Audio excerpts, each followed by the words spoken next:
ఆత్మబంధువులందరికీ నా యొక్క ఆత్మ ప్రణామాలు. ఇంత గొప్ప జ్ఞాన మార్గాన్ని మనకు అందించిన మహాత్ములైన బ్రహ్మర్షి పితామహ పత్రిజీ దంపతులకు, నాకు జ్ఞానాన్ని అందించిన బ్రహ్మర్షి తటవర్తి వీర రాఘరగర్ దంపతులకు ఆత్మ ప్రణామాలు తెలుపుకుంటూ ఈరోటి కార్యక్రమాన్ని మనం మొదలు పెట్టుకుందాం. మాస్టర్స్, మనం ఈరోజు భగవద్గీత 1వ అధ్యాయం 47వ శ్లోకం చివరి శ్లోకం తెలుసుకుందాం. ఏవ ముక్త్యార్జున సంఖ్యే రథోపస్థ ఉపావిశత్ విసృజ్య సశరం చాపం శోక సంవిఘ్న మానసః. ఇది 47వ శ్లోకం. అర్జునుడు ఇలా మాట్లాడిన తర్వాత దుఃఖంతో నిండిపోయిన మనస్సుతో తన విల్లు బాణాలను వదిలి యుద్ధరంగంలో రథంలో కూర్చున్నాడు. మహాయోధుడు అర్జునుడు ప్రపంచంలోనే అగ్రశ్రేణి ధనుర్ధారి, ఎన్నో యుద్ధాల్లో గెలిచిన వీరుడు. అతనే ఇప్పుడు చేతిలోని గాంధీవాన్ని వదిలేశాడు. యుద్ధం చెయ్యలేనని కూర్చున్నాడు. హృదయం దుఃఖంతో కరిగిపోయింది. ఇది కేవలం శరీర బలహీనత కాదు, ఇది మనసు కుంగిపోవడం.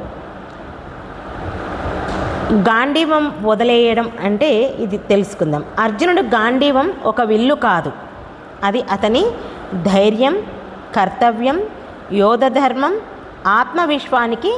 ఆత్మవిశ్వాసానికి చిహ్నం. అది చేతిలో నుంచి జారిపోవడం అంటే మనసు పూర్తిగా బలహీనపడిపోయిందని అర్థం.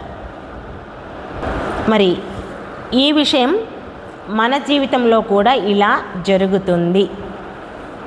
రాసుకోండి.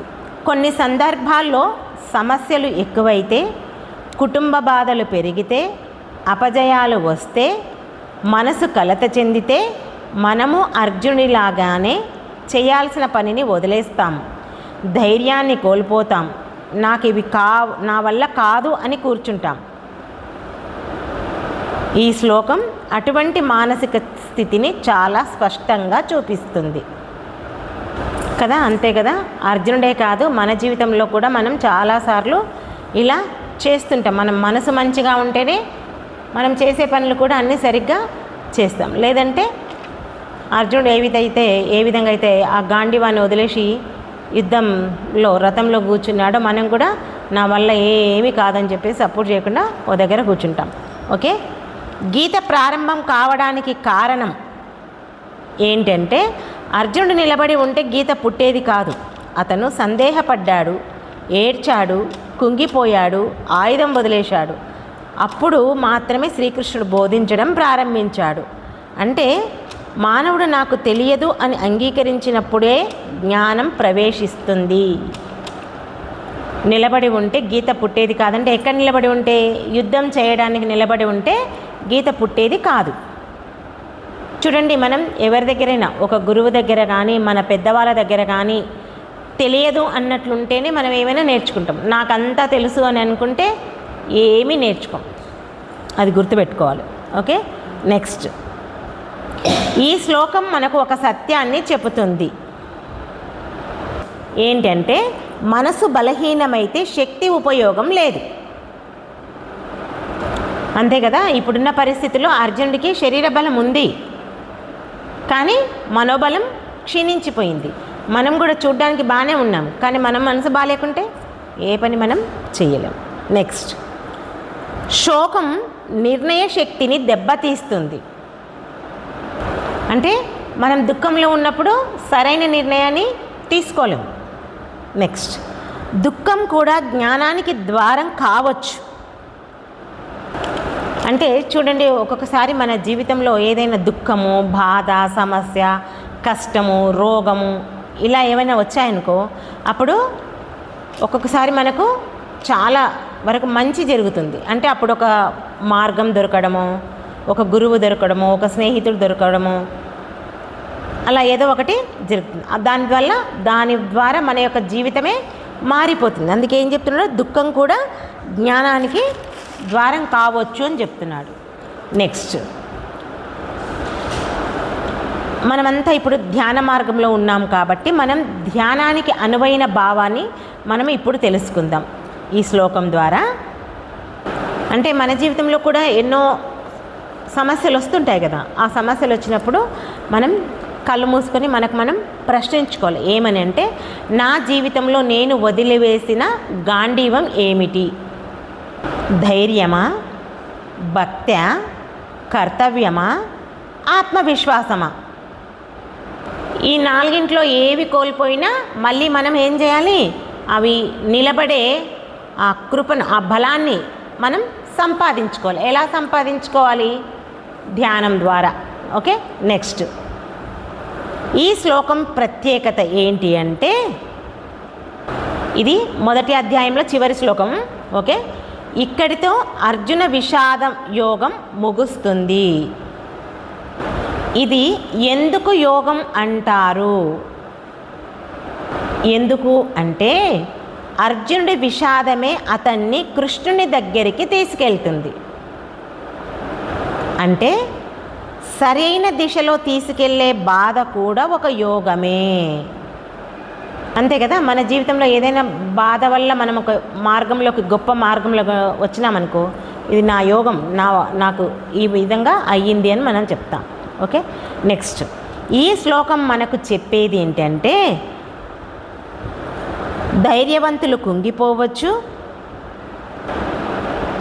మనసు బలహీనమైతే కర్తవ్యం జారిపోతుంది, బాధలో గురువు అవసరం, దుఃఖం కూడా జ్ఞానోదయానికి మార్గం కావచ్చు. అర్జునుడు గాంధీవం వదిలిన చోటే ప్రపంచానికి గీతా జ్ఞానం ప్రారంభమైంది. ఇది ఈ శ్లోకం యొక్క అంతరార్థం. అంతే కదా, మనం ఎంత ధైర్యవంతులమైనా ఒక సమస్య వచ్చినప్పుడు మనం కుంగిపోవచ్చు. మరి అటువంటి సమయంలో మనకు గురువు అవసరం. అటువంటి సమయంలో మనకు జ్ఞానోదయం కావడానికి కూడా అవకాశం ఉంటుంది. కేవలం అర్జునుడు గాంధీవం వదిలిన మూలాన ప్రపంచానికే ఇంత గొప్ప జ్ఞానాన్ని శ్రీకృష్ణ భగవానుడు అందించిండు. ఇది ఈ శ్లోకం యొక్క అంతరార్థం. ఓకే, అయితే మనం భగవద్గీతలో మొత్తం 47 శ్లోకాలు తెలుసుకున్నాం. 47 శ్లోకాలలో చిన్నగా ఒక 2 నిమిషాల్లో నేను దీన్ని కంప్లీట్ చేస్తాను. అర్జున విషాద యోగం మనం తెలుసుకున్న అధ్యాయం పేరు. మరి ఈ అధ్యాయంలో అర్జునుడు యుద్ధరంగంలో మోహము, దుఃఖము, సందేహంతో కుంగిపోవడం వివరింపబడింది. ఈ విషాదం తర్వాతే శ్రీకృష్ణ భగవానుడు గీతోపదేశానికి కారణం అయ్యింది. అధ్యాయంలో 1వ శ్లోకం నుంచి 10వ శ్లోకాల వరకు యుద్ధరంగ పరిస్థితి. ధృతరాష్ట్రుడు సంజయుని అడుగుతాడు. ఏమని అడుగుతాడు? కురుక్షేత్రంలో నా కుమారులు పాండవులు ఏం చేస్తున్నారు సంజయ? యుద్ధరంగ దృశ్యాన్ని చెప్పు అని చెప్తాడు. అప్పుడు సంజయుడు వివరిస్తాడు. దుర్యోధనుడు ద్రోణాచార్యుని దగ్గరికి వెళ్తాడు. పాండవుల యొక్క సైన్యము బలాన్ని చెప్పి భయాన్ని వ్యక్తం చేస్తాడు. తన సైన్యంలోని మహావీరులను పేర్కొంటాడు. ఇది 1వ అధ్యాయం నుంచి 1వ అధ్యాయంలో 1వ శ్లోకం నుంచి 10వ శ్లోకం వరకు జరిగిన సన్నివేశం. దీని ద్వారా మనము ఏం నేర్చుకుంటాము అంటే, అహంకారం ఉన్నవారిలో కూడా లోపల భయం ఉంటుంది అనే విషయం 1 నుంచి 10 శ్లోకాలలో మనం తెలుసుకోవాల్సింది. మరి 11 నుంచి 19 శ్లోకాల వరకు శంఖానాదాల గురించి వివరించడం జరిగింది. భీష్ముడు శంఖం బోదుతాడు. తర్వాత కౌరవులు పాండవులు తమ తమ శంఖాలను మోగిస్తారు. ప్రత్యేకంగా శ్రీకృష్ణుడు పాంచజన్యం అనే శంఖం,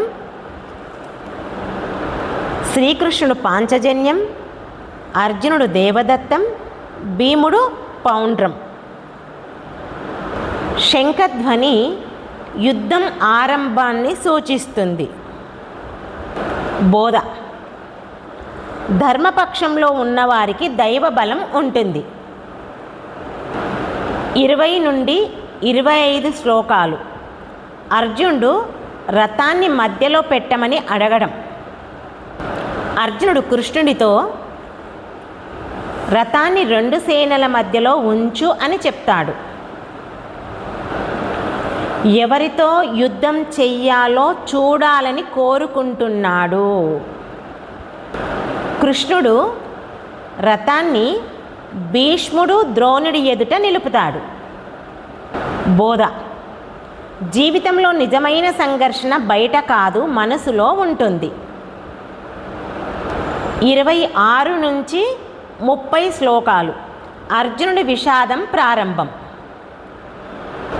అర్జునుడు తాతలు, గురువులు, బంధువులు, మిత్రులు అందరే చూసి కరిగిపోతాడు. అతని శరీరం వణుకుతుంది, గాంధీవం జారిపోతుంది, నోరు ఎండిపోతుంది, మనసు కలత చెందుతుంది.